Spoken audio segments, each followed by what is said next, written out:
Welcome to the Unshakeable Talks with me, Katy. This is where we talk about the unshakable women behind the businesses. We are lifting the lid on what it really takes to run a business, to scale a business, to get into business, while also creating a life you love. On the Unshakeable Talks, we are all about talking about the conversations everyone is scared to talk about. We are really lifting the lid on what it really takes to become unshakable within business and life. Welcome to the Unshakeable Talks. At today's episode, I'm speaking to Emma. And Emma is the podcast host of the Unapologetic Rebel. And she also coaches people in the spotlight to regulate their body and to really learn how to deal with the pressure which comes with being in the spotlight. This is a really interesting episode, so make sure you watch it.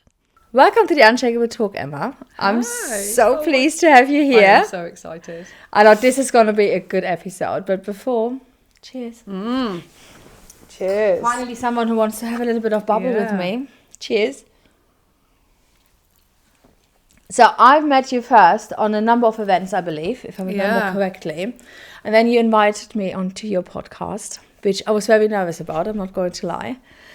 But actually, having this conversation with you, we are very alike. I know. We really hit it off, didn't we? So I was like, oh my God, she's my vibe. I love the unapologetic rawness and authenticity about you. So I'm so pleased you're on my podcast today. I'm so excited. So this conversation is going to be good.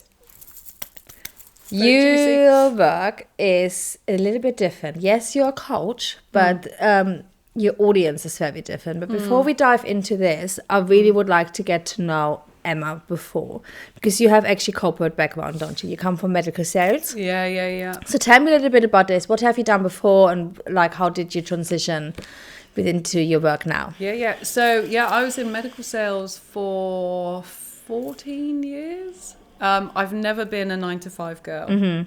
The thought of being in an office just scares the hell out of me. And so I got into medical sales in sports reconstruction, managed my own territory, had the freedom. It was really good until it wasn't. Yeah. I'm not very good at being told what to do. I don't like authority. And so literally got promoted into sales training and got married, and then literally 3 months later got made redundant. And it was brilliant because I'd been so miserable. I'd been traveling a lot. And so I was spending more time with my colleagues than I was my husband. And it was just, it wasn't great. And I wasn't particularly happy. But it was one of those, I knew what I didn't want, but I didn't know what I did. Yeah. And then got made redundant. And it wasn't the best timing because we were literally about to start trying for a family. But I just knew that I couldn't turn my back on this opportunity, and so I took the plunge. It came at the right time, didn't it? It did. Did you ever have a moment where you thought, shit, I've just been made redundant? Where Because I thought, obviously shit. if you're planning for a family, being actually in a secure employment is a huge bonus, isn't it? I felt really selfish because the right thing would have been for me to take the redundancy and get another job. Yeah. And have that buffer, and I didn't, even though my husband wanted me to. And it was probably the first time that I've really been selfish and put myself first. And it did haunt me for a couple of years, where it was like, well, you chose to be self-employed. And of course, obviously being self-employed, having a baby, you don't have maternity cover. And so there was all of those elements as well. But you never get these opportunities that often. And I just knew I needed to take it. That is very true, but it doesn't feel like it in the moment, isn't it? And especially when you get those rejections, well, you chose this path. You could have had it differently. Why are you complaining? Yeah. And especially, I don't know if you mind us talking about this, when the resistance comes from your inner circle, i.e. your husband or your family. That's really hard, isn't it? Yeah, really hard. Really hard. And it did put a little bit of a strain on our relationship, because, I put us in a position where there was less security. And as someone who he does take risks, but he takes controlled risks. Yeah. And the thought of then suddenly him being the stable income, and then whereas it used to always be me, that kind of turned the tables a little bit. So tell me, what was the first thing you've done within your business? You've been made redundant, you've just got married, you were planning a family. That's a really pivotal time within a woman's life, as it is. And now you decided to take the plunge on yourself, do what feels right for you, and do your own business. How did it look like? I didn't have a clue. I just knew that I wanted to run my own business. It was one of those, someone said to me, have you thought about life coaching? And I was like, no. And at the time I thought that sounds so American and fluffy, but I'll have a look. And I remember John going to work, and by the time he came back, I was still researching, and I was like, oh my God, this is what I want to do. I love people, but I've got a past that has had quite a lot of trauma. And so the thought of people feeling vulnerable and I could actually help people really appealed to me. But I didn't know any of that really existed. And so I started researching it and went and then got qualified in NLP, hypnotherapy, all of that, life and business coaching and stuff. And then the rest, I guess, was history, but it's evolved a lot. When I first started doing my training, I felt really exposed, because when you're in corporate, and when I was working with J&J, you're just a worldwide ID. Yeah. They don't give a shit. Yeah. And all of a sudden, and I'd done a lot of work on my past, and then all of a sudden I was running my own business and I had nowhere to hide. And all eyes were on you. All eyes were on me. And every aspect of you. And it brought so much shit up, completely. How did you navigate this? I used my training as therapy. Perfect. It was amazing. I put myself forward for all of the practices of all the techniques. I was like, I'm having that. And and just really threw myself into it. So you really tried and tested what you're using with your clients now. I know it works, because where I look at where I was to where I am now, definitely. And I'd even say, it sounds a bit dramatic, but it kind of saved my life, actually. When I look back at how fucked I was through it all. Because you probably just did life how you thought you were meant to be doing life. You had the stable job, you got married, you planned children. It's like the path we are expected to go down to. I'm a uni dropout as well, though. So I have always... I dropped out of many things. I mean, that's a story for another day. But I can really relate to this as well. But I think this also comes back to, certainly for me, if you are not happy within your environment, and if you know you're made for more, you want something different than the traditional way, i.e. university or a corporate job. Yeah, I've always... I remember saying there's got to be more to life than this. And just having that, a searching feeling of I'm not here just for this, I'm here for more. And I've always felt that everything that I've ever gone through happens for a reason. Yeah. It's got me through everything. But it's everything's happened for a reason, and that reason isn't for me to be in medical sales. But it really wasn't. Yeah. And I know what I'm like, and I know that I do speak up and I say things that a lot of people don't necessarily say. And I wanted to be the voice for people who didn't have the courage to say the things they wanted to say initially. And so if by me sharing my story helped other people, then it made it all worth it. That was kind of the avenue that I started off. But it has transitioned into a slight different path nowadays, hasn't it? Yeah. God, it's evolved so much. It had, even I know, for probably 18 months or so, even in those 18 months, I have seen a huge shift within kind of your work and what you're doing. And I feel like you really kind of found yourself. Again? Yeah. Yeah. I didn't realise how much I lost myself, truly. It's interesting because I lost myself when we were trying to fall pregnant. Yeah. Badly. And then I really lost myself about August, when we were at the Go First. Yeah. That was probably around my lowest. I was literally in tears driving to that event, just thinking, what the fuck? I don't know who I am anymore. It was just... But you know that it's not that long ago. It wasn't that long ago. If you think about it, like how much things changed around in such a short period of time. And yes, you described this moment where you felt like, fuck, who am I? What am I doing? But what was the pivotal moment where you said, I need to do things differently now? And what was it you started to do things differently? I think everyone has their limits, don't they? I push my limits. I don't like giving up. I'm not a quitter.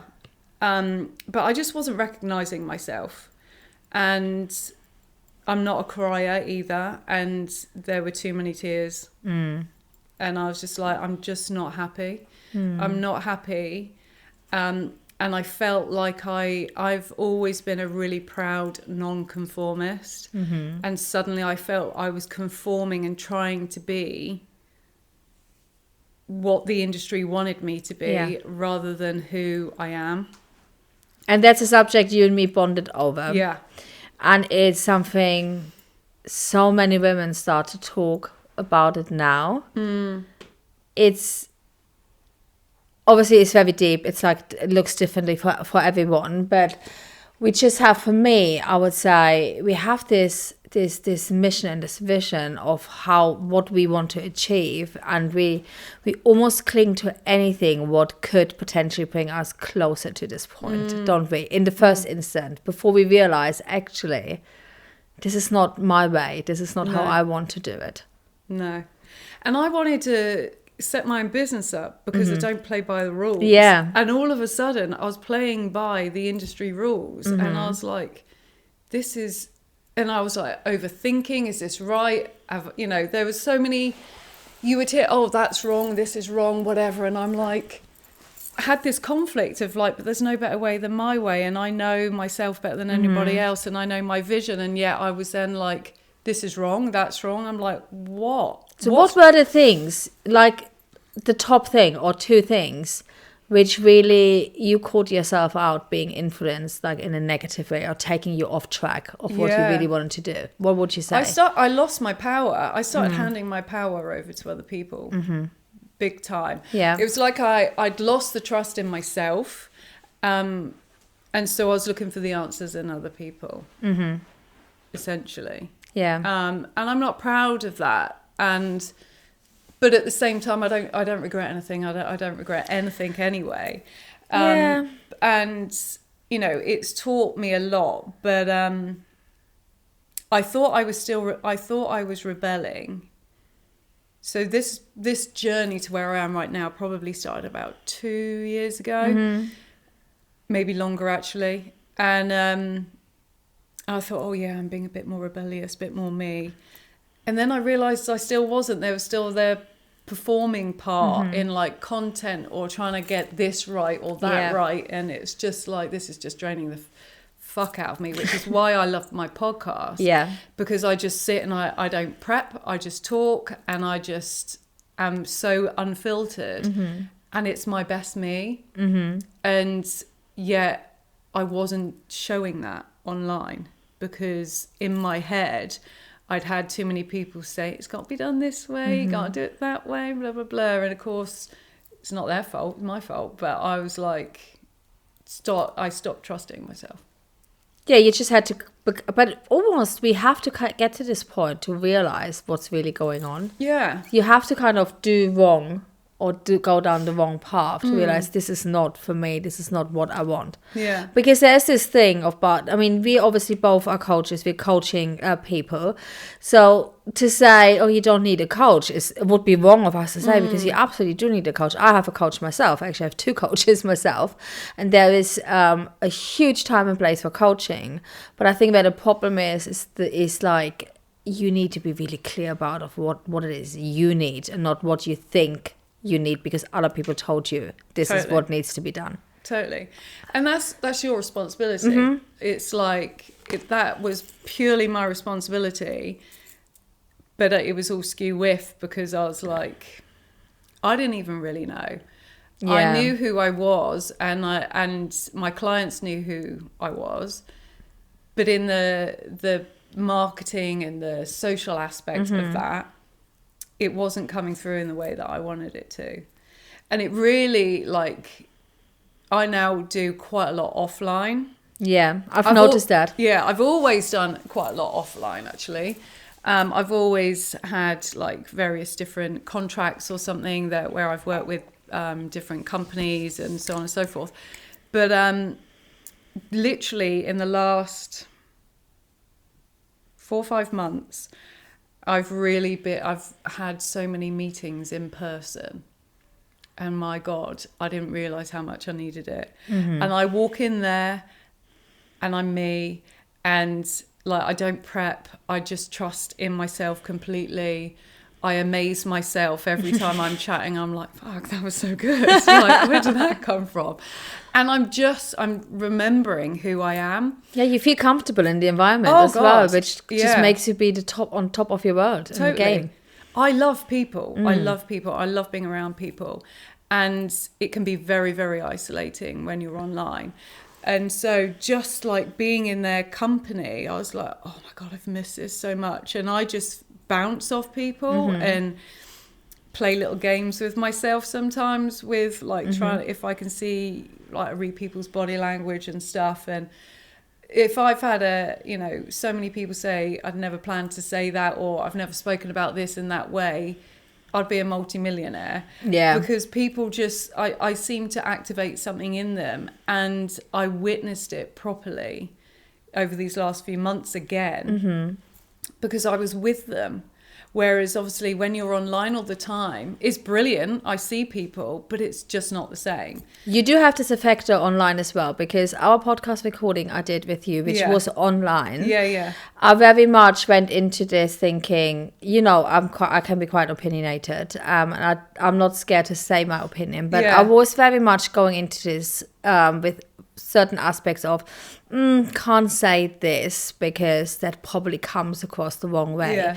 And I remember coming off your podcast recording, and I said to my husband, fuck, I'm not quite sure if I've done worse for myself and my business, because we had such a great conversation, and I didn't hold back at all.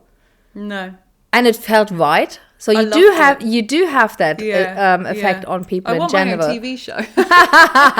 Okay, so if anyone's listening, this I love, but I do.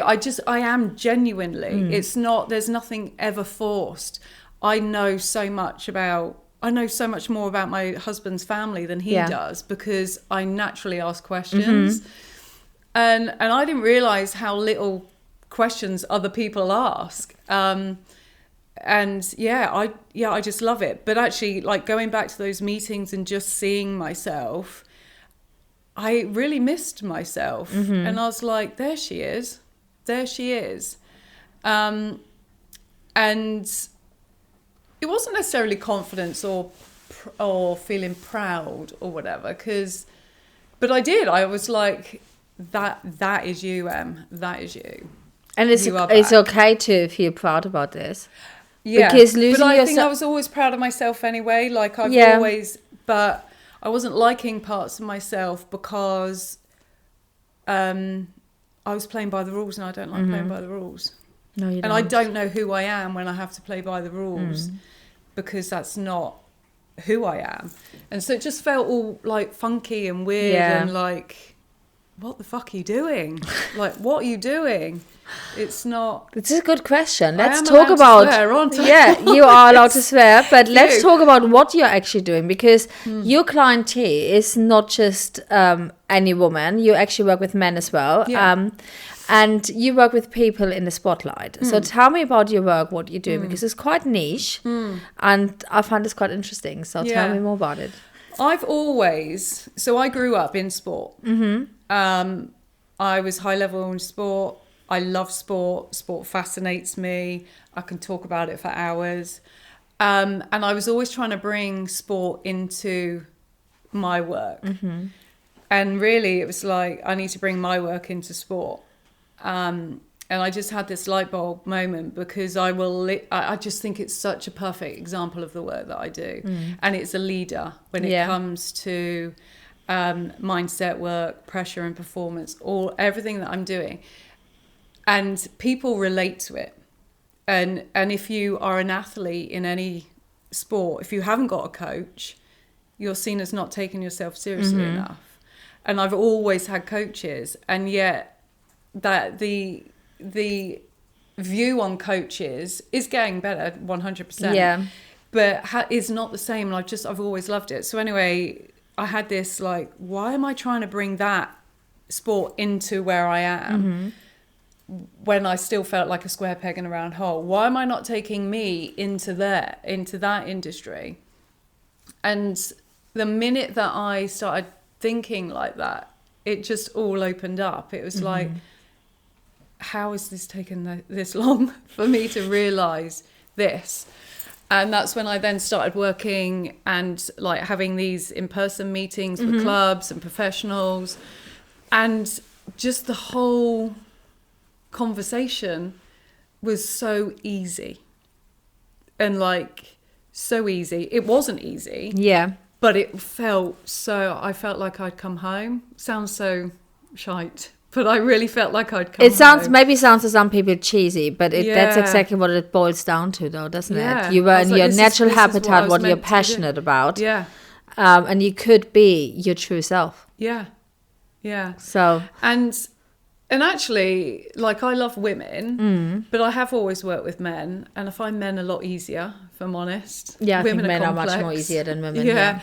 And so that then allowed me to start working with a few more men again. And yeah, it just all started to naturally open up. And so your work is really, you describe it as well as the intersection between identity, nervous system regulation, and mindset work. So if I would be an athlete, which I'm clearly not, but if I would be, just imagine, what would be the general things you would help me coach through? So I work a lot with pressure. So it isn't mindset. It's not sports psychology. It's really about the human behind the system. Yeah. And pressure doesn't really give a shit what you're doing. Yeah. But it will create a response within you. And every single one of us holds pressure and has pressure within our system.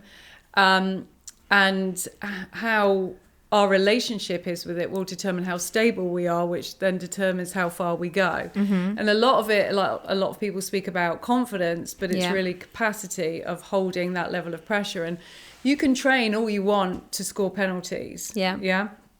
But if you're stood there and it's the World Cup final, you've got 90,000 people in a stadium, either chanting your name or chanting some shit about you or your family or something, because these fans do that. There's so much pressure on you. That's not down to skill and talent when you're stood taking a penalty. Yeah. That's down to how you hold yourself and how you come back to that. That's the piece that I work on with people. So you see like a lot of athletes, you know, on the start. I used to be a sprinter. I love Sprint on Netflix. I don't know. I think me and you have spoken about this, but it was incredible because it follows the top 5 fastest sprinters in men and women, 100, 200. And just that alone just showed it wasn't about your physical ability. It's about your mental. And who can, on that start line, within 0.1 or 2 of a second, they're pretty similar. They can all sprint. They can all run.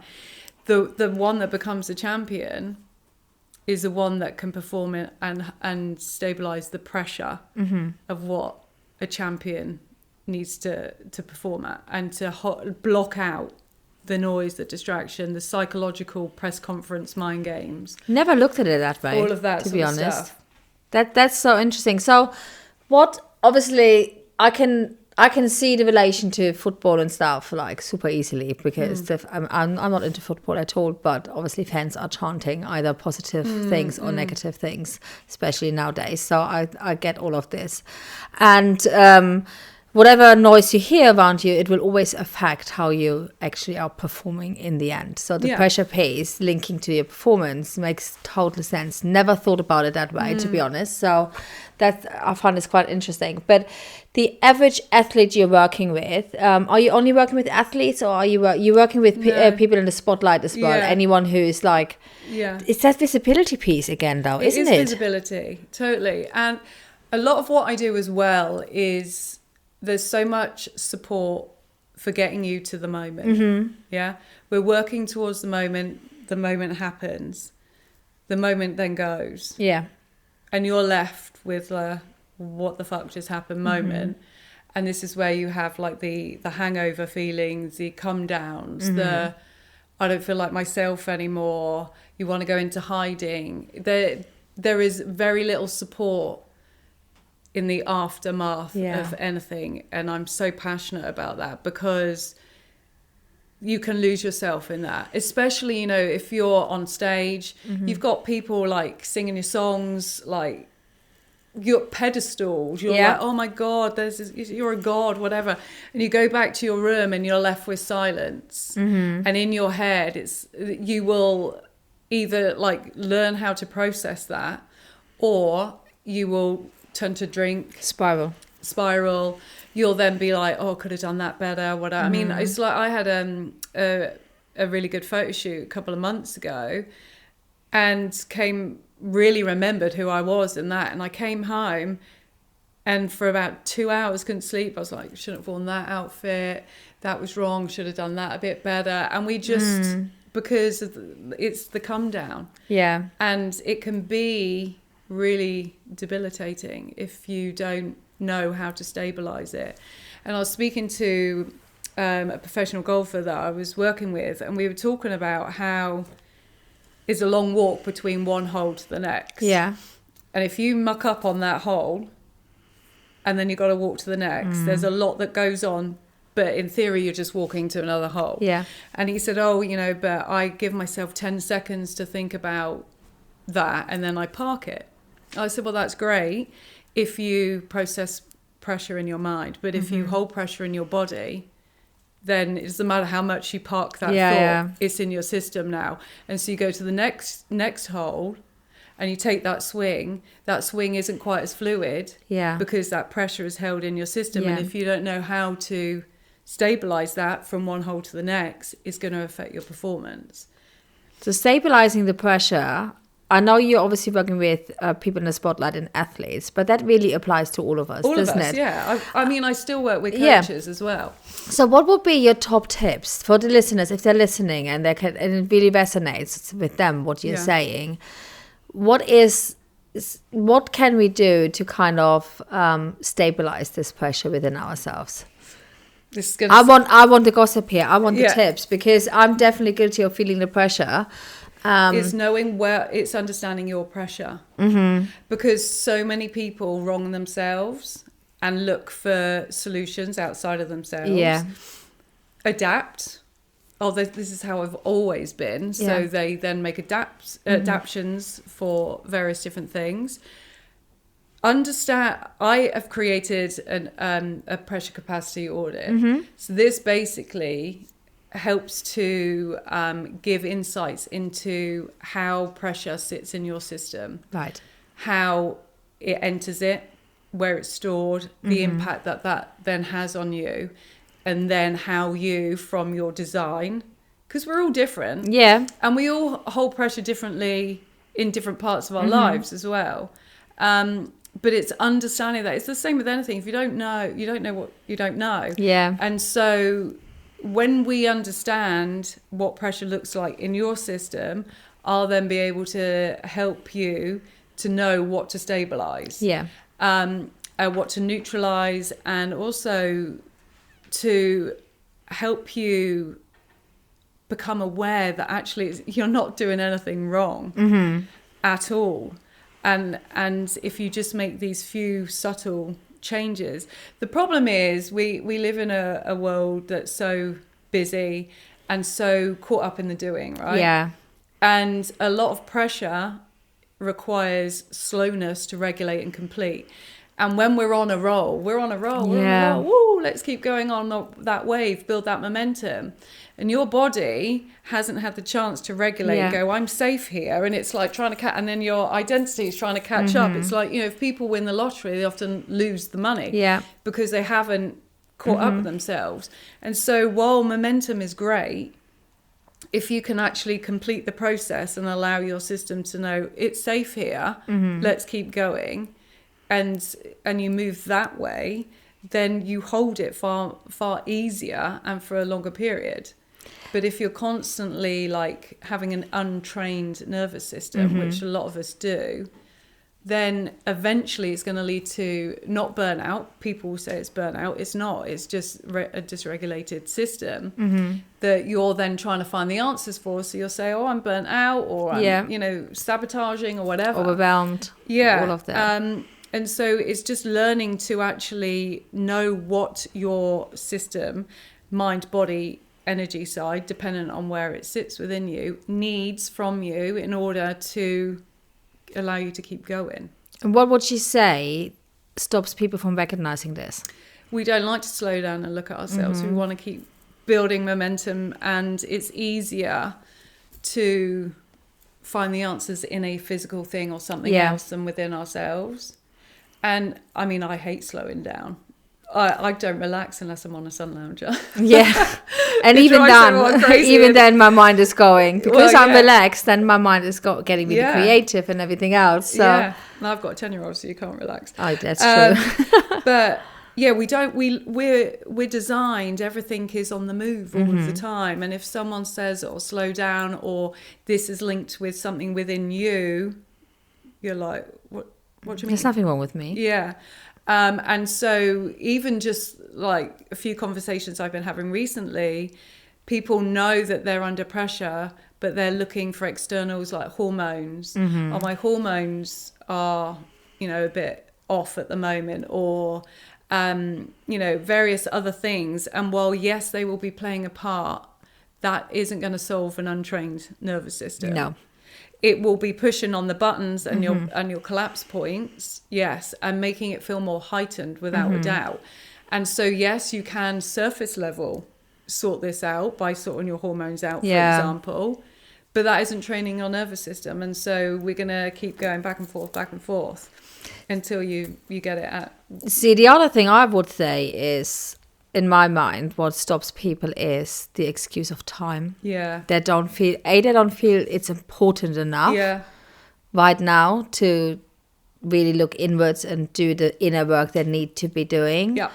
And then the next excuse is time. I haven't got time to do that. When I have time, when I achieved X, Y, Z, when I've done this, then I will do that. Oh, it pisses me off when people say that. I know. All the time. It's so true. They will always have time for Netflix. Their average on their phone is going to be horrendous, I imagine. But it's the relationship with it all as well, I think, because we are naturally wired to do. And it is a foreign thing to actually just, because we don't want to be seen as being lazy. Yeah. Or, you know, we've got stuff to do. So this needs to wait because I'm on my mission to millions, or you know, whatever. Forgetting that it's you that's gonna determine that. Like if you're running on empty, absolutely, you're no good to anybody. I always say it starts and ends with you. Yeah, that's what I always say. And the moment you realize this, and actually every time you kind of catch yourself in neglecting you, remind yourself of this. This is really where the sweet spot is. Yeah. I think people need to start really treating your personal ROI like your business ROI. That's what I always say. Oh, 100%. I'm all for the human behind anything, but it's the most selfless thing you can do is look after yourself. Yeah.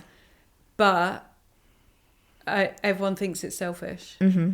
And it's like, with Max, my son, ever since I've had him, I exercise because I like fitness, but I do it for my mental health.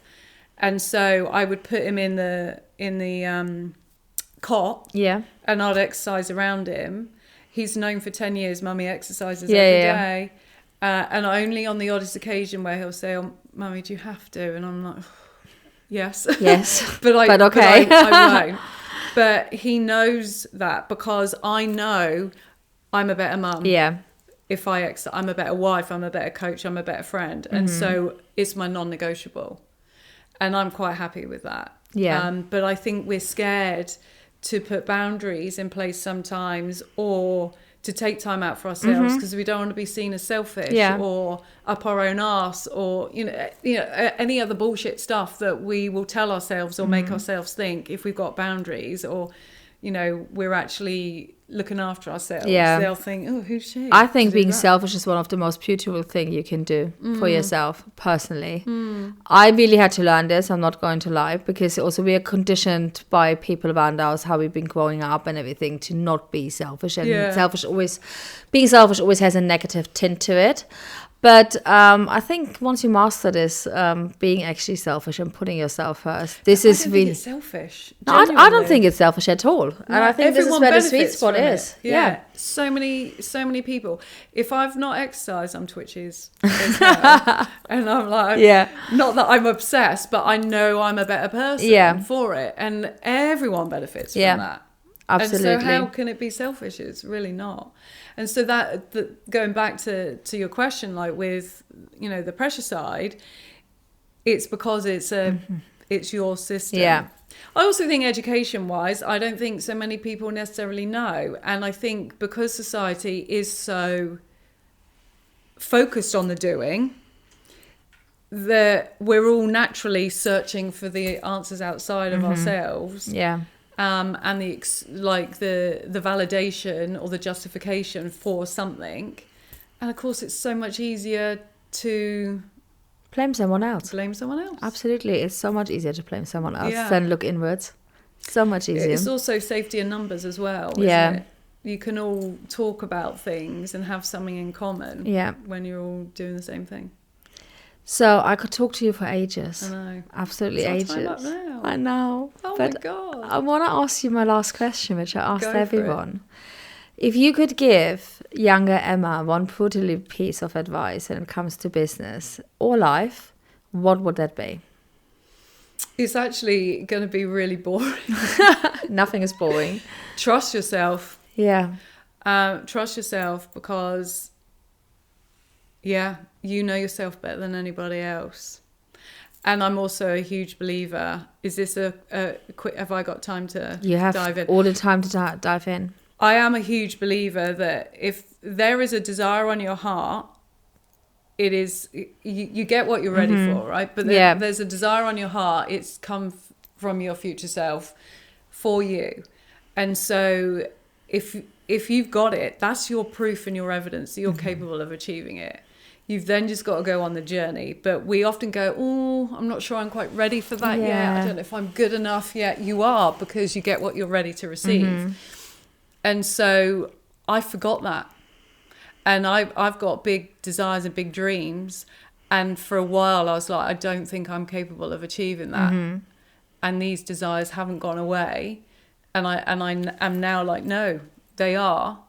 But I am capable of it because it's arrived. Yeah. I've received it. So stop fannying around, telling yourself you're not capable of it, and start like focusing on the things that you know that you need to do, rather than getting distracted by all of the other bullshit that's going to justify I haven't got time or I'm not capable of it. So I'm going to throw this back at you. I know that you would like to have your own TV show, talk show. So go out and get it. And I'm going to be your first guest. I'd love you today. Thank you for being on the Unshakable Talks. That was a lovely conversation. Thank you. That was amazing. Thank you so much. If you've been feeling stuck or disconnected from the woman behind your business, this is your sign. The Identity Shake-Up is my new free audio, a short, powerful reset to help you to get clear on the person who you've become and the person your business needs next. Head to the link in the show notes to access it today.